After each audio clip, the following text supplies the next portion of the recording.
When the college board results dropped, my twin sister and I tied for the highest score in the state. During the media blitz, my sister told a reporter, "The person I'm most grateful for is my younger sister. For 3 years, she's taken care of me day in and day out, helping me get through school."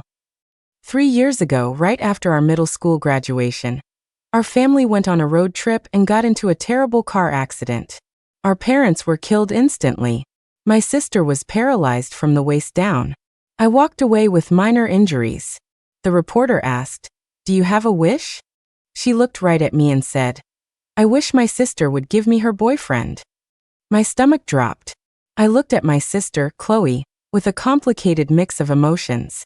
In this lifetime, I wasn't going to hand my boyfriend over to my twin. I wish my sister would give me her boyfriend. Back on the day the scores were released, my second time living through this day, Chloe said the exact same thing she had in my past life. Her tone was flat, as if she were asking for a glass of water.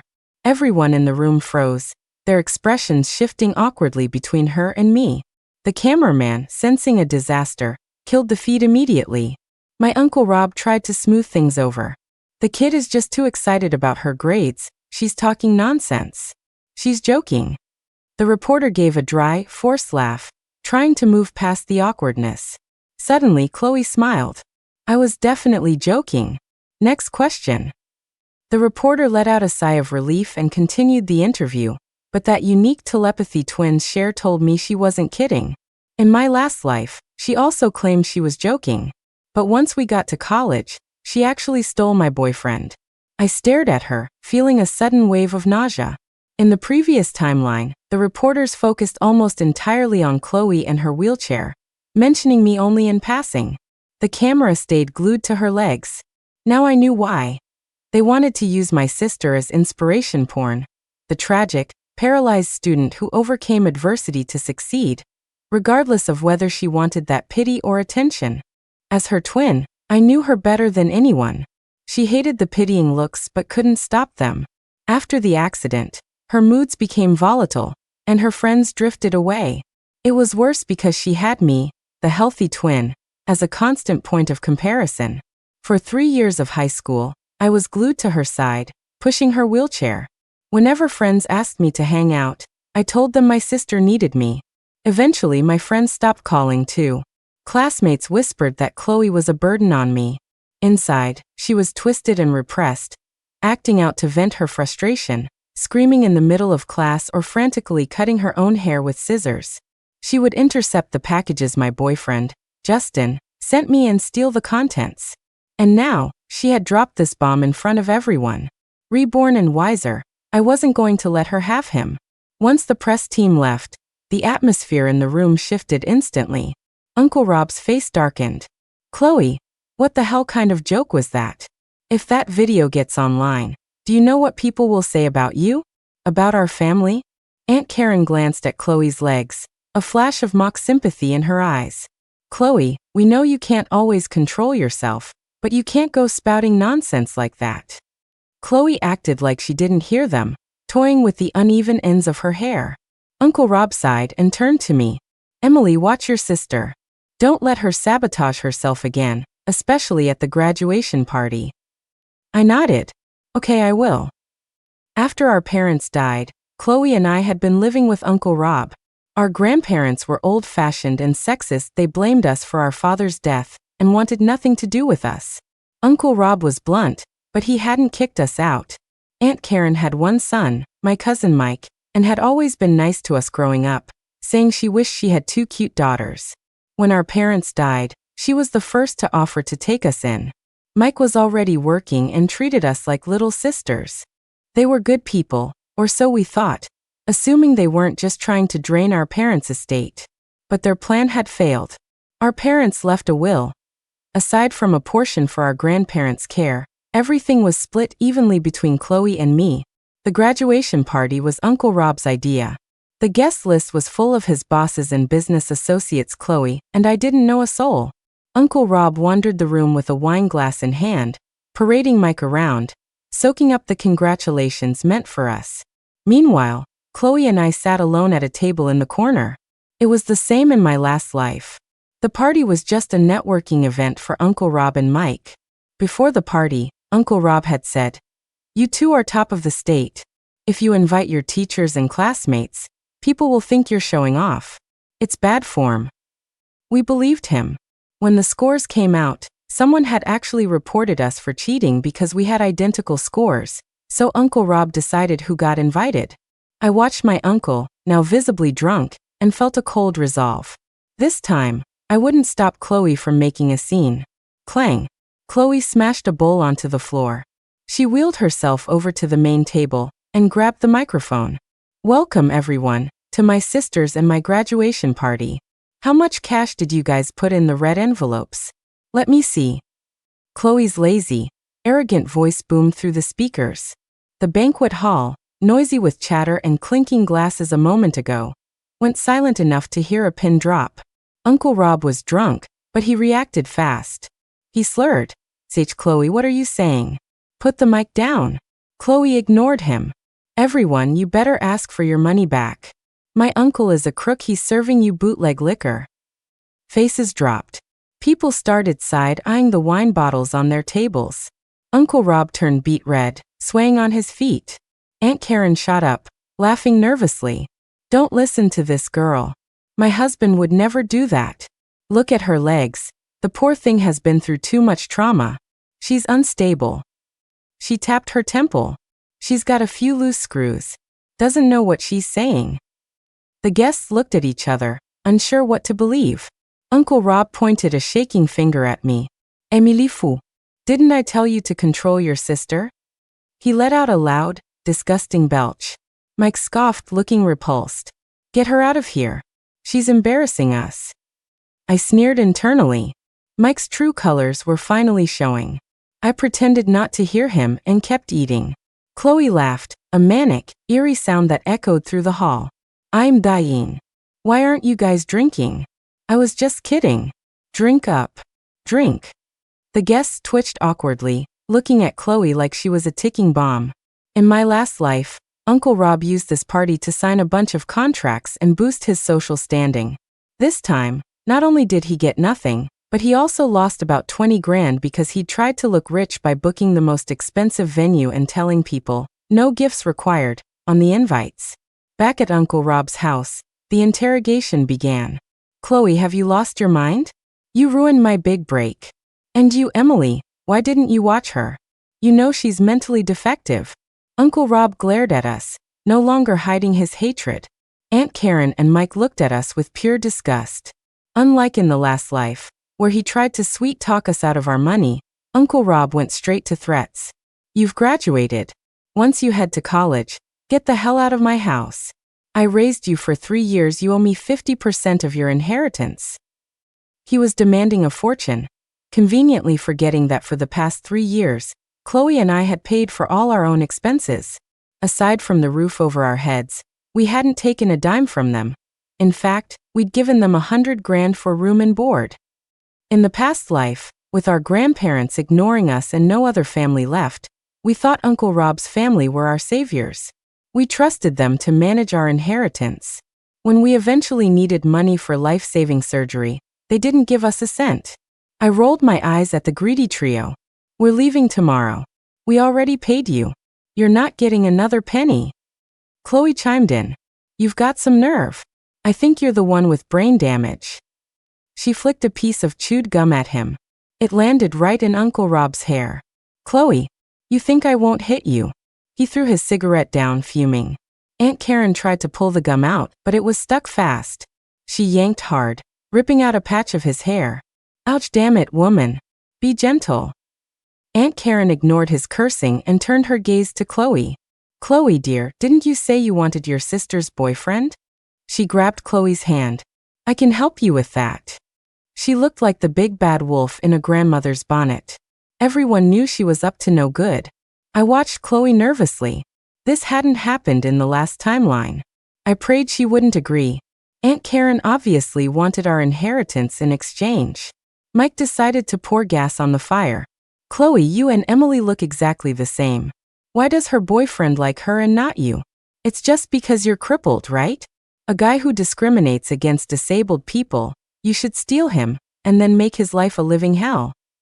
Mike's tone was dark, his words disturbing. I realized he was the one who was truly sick in the head. At the word crippled, Chloe's eyes went dead. A gloomy aura seemed to swallow her. She snapped her head up to look at Mike. Even if he doesn't like me, I like him. I would never hurt him.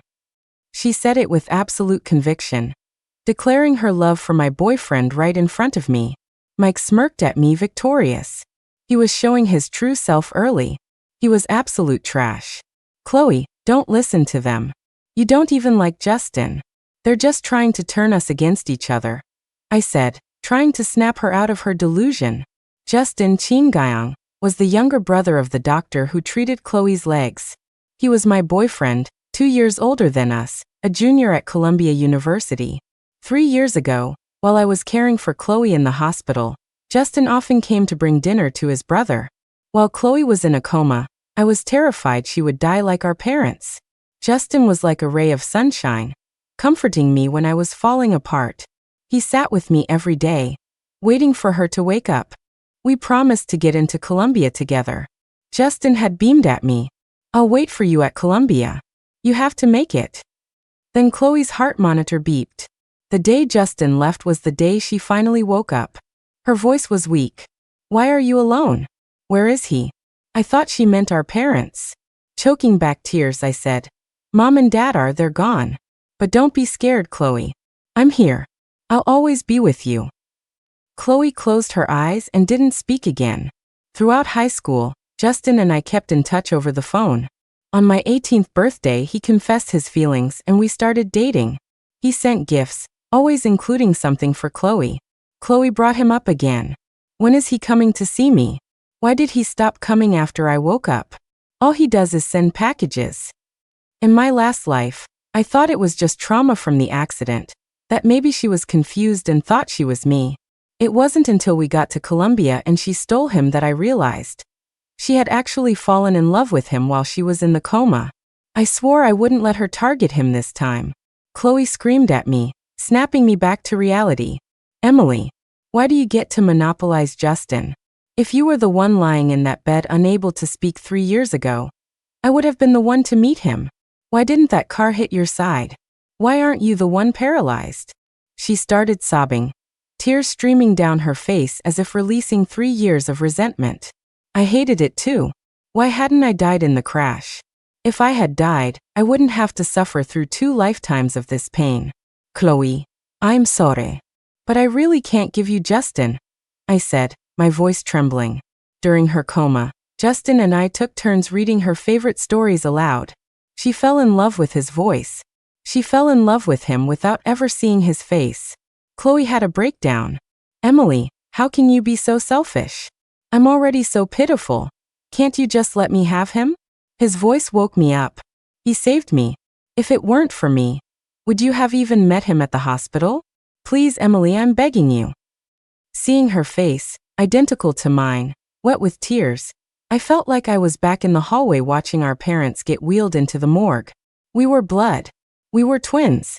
Watching her drown in this fantasy, I dug my fingernails into my palms until they bled. Uncle Rob and his family, satisfied that they'd driven a wedge between us, retreated to their rooms. In the last life, after Chloe took Justin from me, she marched straight toward her own destruction. I couldn't let history repeat itself. Justin wasn't a savior. His appearance at the hospital wasn't a coincidence, it was a calculated move. Chloe, Justin isn't an object I can just hand over. Who he likes, who he wants to be with, that's his decision. I tried to reason with her, but hope sparked in her eyes. Then break up with him. Let me chase him. He'll definitely date me, we look exactly the same. Under the harsh living room lights, Chloe sat in her wheelchair, looking at me with desperate hunger. For 3 years, the name Justin had filled the void in her dark, depressed world. My heart ached.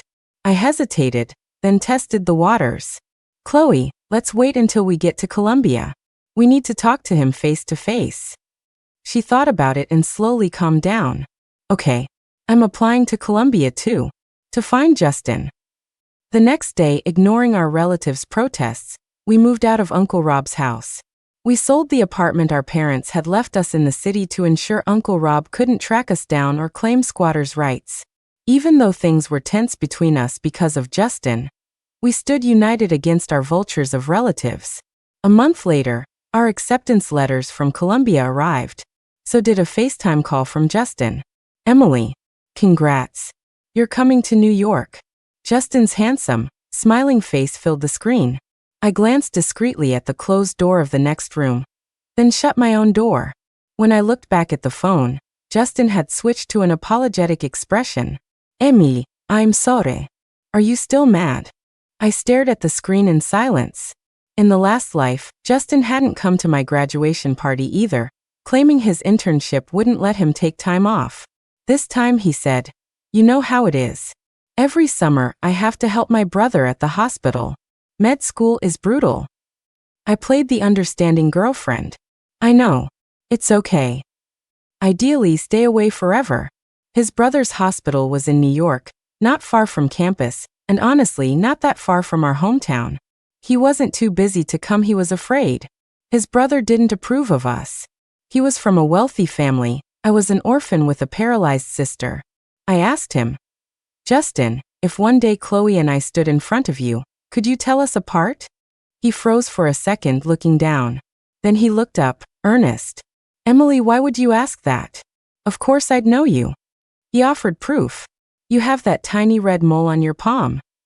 The red mole? That was actually a small scar from the car accident. It had faded years ago. But I didn't correct him. I smiled at the camera. You got it. Justin shifted the topic, probing gently. Is your sister's leg any better? He had always been weirdly interested in Chloe's legs. In my past life, I thought he was just being caring. The truth was much darker. A chill ran down my spine, but I kept my eyes bright and happy. So he had been planning it even back then. Now that I knew his plan to get close to both of us, I wouldn't let him win. Under his nervous gaze, I nodded excitedly. How did you guess? Chloe can actually stand up and take a few steps now. I think she'll be fully recovered soon. I acted thrilled, shaking the phone with my excitement. Justin's face twisted in an ugly expression for a split second before he masked it. He checked my reaction carefully, then forced a smile. That's great. I hope she recovers fully. I pretended to notice nothing. Thanks. Before hanging up, Justin said, when school starts, I'll meet you guys at the main gate. Okay. After the screen went black, my smile dropped, and a tear slid down my face. 3 years ago, I thought Justin was a godsend. He got me through the darkest 3 months of my life. But he had been targeting us from the start. Justin, you better recognize me. Don't mistake Chloe for me like you did last time. I wiped my face and opened my door. Chloe was standing there, her wheelchair sitting empty beside her. She leaned against the doorframe, arms crossed. How did you know I could stand? I dodged the question. You were eavesdropping? You were loud, she shot back. I want out. I blocked her path. She looked impatient. Spit it out. When did you know? I sighed silently. Ever since the paralysis, Chloe had put up walls, bristling with thorns, not letting even me get close. I softened my voice. Since we were kids, you've always had to use the bathroom at night. For the first 2 years after the crash, you woke me up every night to help you. But for the last few months, you haven't called me once. Chloe looked embarrassed. I continued. I'm used to waking up at that time now. One night, I saw you holding onto the wall, walking to the bathroom. Since then, I've heard you in the spare room doing rehab exercises every night. Chloe trembled, her thin frame shaking. So, do you blame me for waking you up all those years? Do you blame me for sneaking around doing rehab? Do you think I'm a burden who turned you into a servant? Do you hate me for keeping you from your boyfriend? Do you think I'm manipulative for staying in the wheelchair to get sympathy? She broke down sobbing, sliding down the doorframe to the floor. I crouched down and hugged her. Chloe, I don't blame you for a second. Taking care of you, I did it willingly. When we were little, even though she was only minutes older, she always acted the big sister. Those happy days felt like a lifetime ago. Chloe wailed like a baby. I knew she was in pain, hating herself, feeling like dead weight. Her grief was contagious. My own tears spilled over. Why did the universe have to torture us like this? I stroked her hair, mimicking the tone our mother used to use. Cry it out, Chloe. Let it all out. After a long time, she pulled away. My shirt was soaked. I thought finally she understands. But then she said, Emily, help me one last time. Give me Justin. Consider it payback for this life. I'll give you anything else you want. Her eyes were red and swollen, begging me. I closed my eyes in pain. Chloe, you said the exact same thing in the last life. I let go back then. I stepped aside and let them be together. And Justin turned her into a vegetable. I couldn't let her near him knowing what I knew. You haven't even met him, I said wearily. How can you be sure you like him? I love his voice, she blurted out. Then, realizing how shallow that sounded, she added, for those 3 months in the dark, unable to open my eyes, his voice was my only lifeline. It was full of sunshine. Her expression shifted, becoming serious and calm, her old self. Emily, we're twins. I know you fell for his voice first, too. So it's not weird that I did. Our minds are connected. It's easy for us to fall for the same person. My heart stung. She was wrong. I hadn't fallen for his voice first. I had already detached my heart from Justin, while she was sinking deeper. Justin was a curse on both of us. I decided to rip the bandage off. Chloe, Justin isn't a good person. He came to that hospital room with an agenda. She glared at me. I don't believe you. You don't want to give him up, fine, but you don't have to lie. Do you read too many novels? He sat by your side for 3 months. What bad intentions could he have? Does he know you talk about him like this? Frustrated, I shouted. I'm from the future. In my past life, Justin only dated me to get to you. Enough, Chloe screamed, looking at me with disappointment. Emily, people say I'm the crazy one, but you're sounding insane. Reborn? If you're from the future, why didn't you stop us from going on that road trip? Then Mom and Dad wouldn't be dead. I wouldn't be paralyzed, and I wouldn't be trying to steal your boyfriend. I asked myself that every day. Why couldn't I have woken up 3 years ago? She wouldn't believe me. I compromised. Fine. Let's play a game. Chloe looked suspicious. I know you can walk, I said. When we go to orientation, you sit in the wheelchair, and I'll walk. Let's see if he can tell us apart. And if he can't? Chloe asked, her eyes lighting up. Then you can be me. You can be with him. She looked thoughtful, excited. I forced a bitter smile. But if he recognizes me, I added, I'm breaking up with him regardless. Chloe was lost in the joy of finally meeting Justin. In this life, Justin was waiting at the Columbia gates just like before. Emily, let me take you guys to registration. He walked straight up to Chloe, who was standing, and took her hand. He glanced subtly at her palm.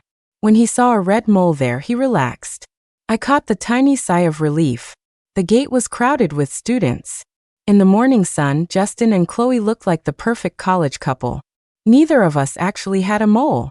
Chloe had painted one on her hand. Walking to the dorms, Justin was all over Chloe, barely sparing me a glance. I was in the wheelchair now, pushing myself behind them. Emily, Justin said to her. It's been 3 years. I almost didn't recognize your voice. Do you like it? Chloe asked. I could hear the thrill in her voice. Justin chuckled, a low magnetic sound. It was his signature move. I'd heard it 1,000,000 times. Chloe giggled shyly. Even though we looked identical, our voices were slightly different. Justin hadn't noticed. Chloe was happy, but I was relieved.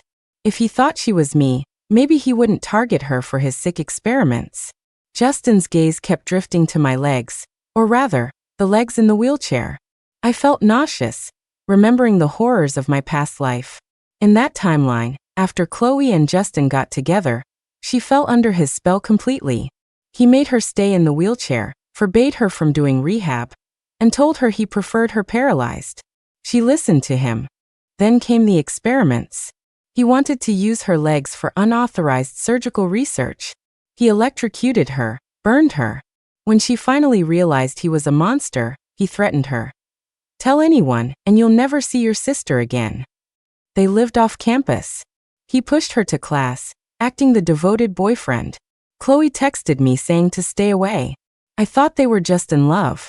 By the time I realized something was wrong, her legs were necrotic. Ruined. His experiments were useless. I found her lying in bed, soaked in sweat, eyes full of agony. Emily, I was wrong. He's a demon. Before she could finish, Justin came home. He laughed, a terrifying, psychotic sound. Why stop talking? Since you know you can both die together.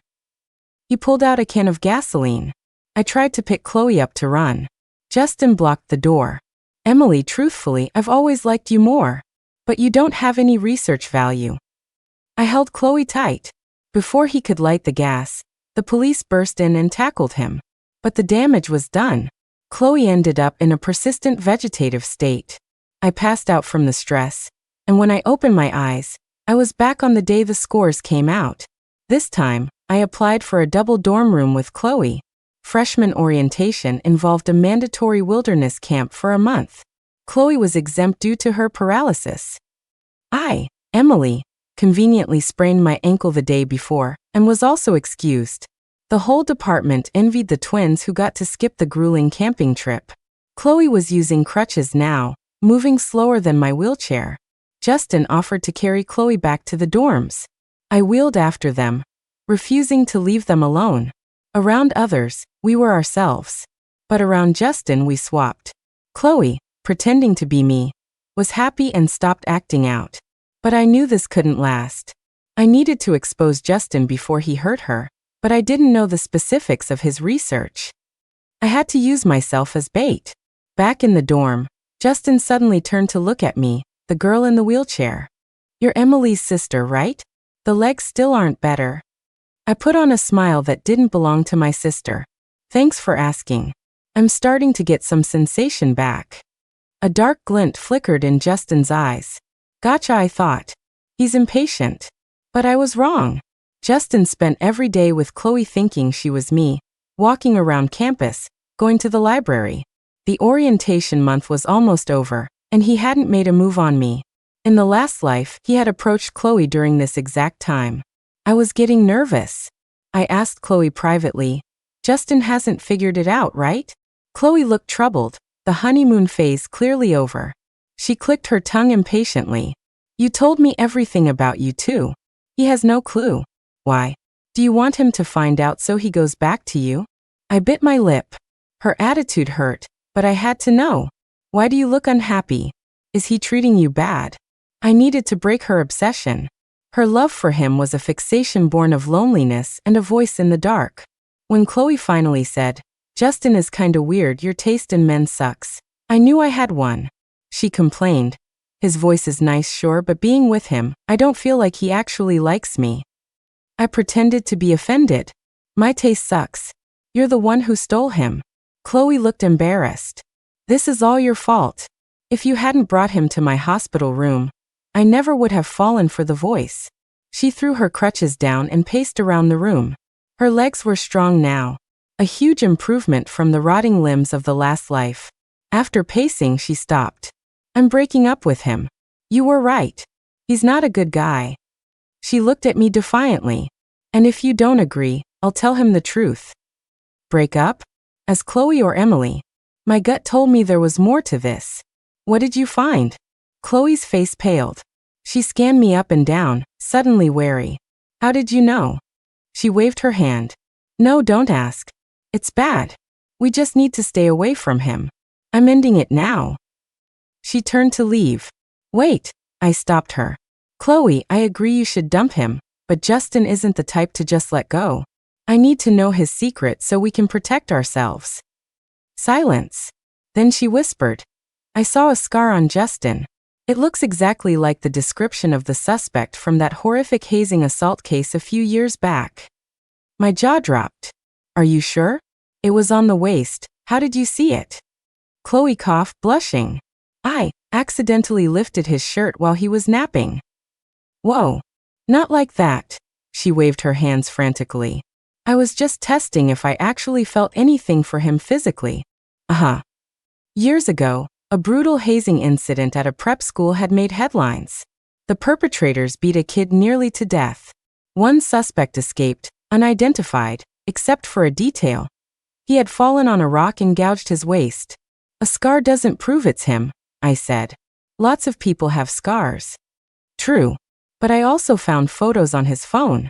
Photos of the victim. Chloe pulled out her phone and showed me pictures she'd snapped of Justin's screen. I recognized the victim immediately. The photos were gruesome. That psycho, I hissed. That was his secret. He was a born sadist. We can't wait. I slammed my hand on the desk. We're going to the cops. Now. We stood up, but the dorm door was kicked open with a bang.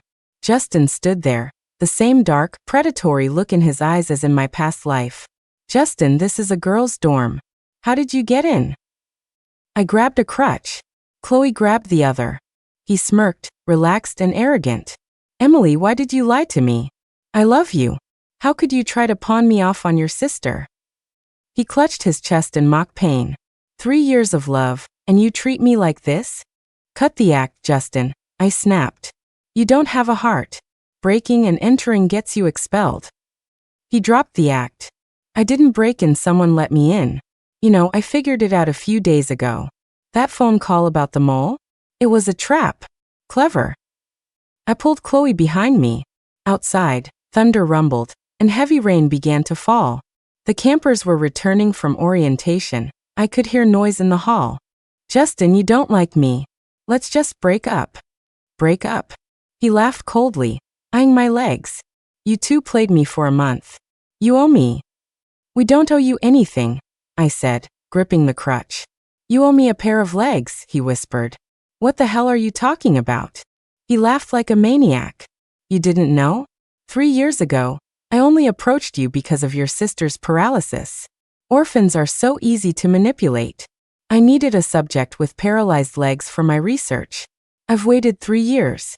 And now you tell me her legs are healed. He pulled a coil of rope from his jacket. Paralyzed, senseless legs are perfect for surgery. Since you ruined my subject, one of you has to replace her. Chloe stepped out from behind me, shocked. What? Justin smiled, putting his nice guy mask back on. I only need 2 legs. Who's volunteering? He snapped the rope tight. I glanced at Chloe. She gave a microscopic nod. The police were already on their way. Chloe had texted them before showing me the photos. We just had to stall. Chloe, you go, I said loudly. I just got into Columbia. My life is just starting. Chloe shoved me. I just got in too. You go. You're the one who brought him here.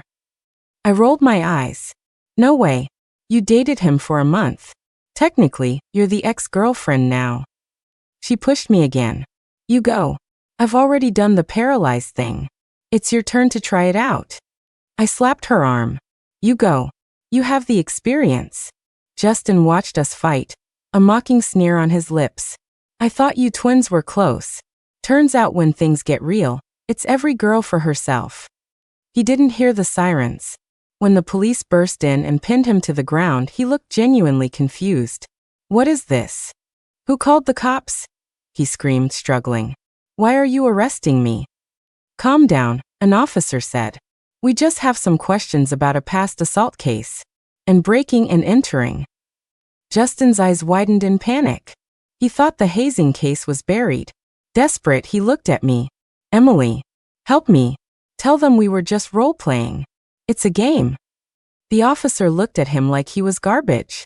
A grown man in a freshman girl's dorm with a rope? Nobody bought it. They dragged him away. He must have regretted it deeply. He thought he could manipulate 2 vulnerable orphans, conduct his twisted experiments, and own us both.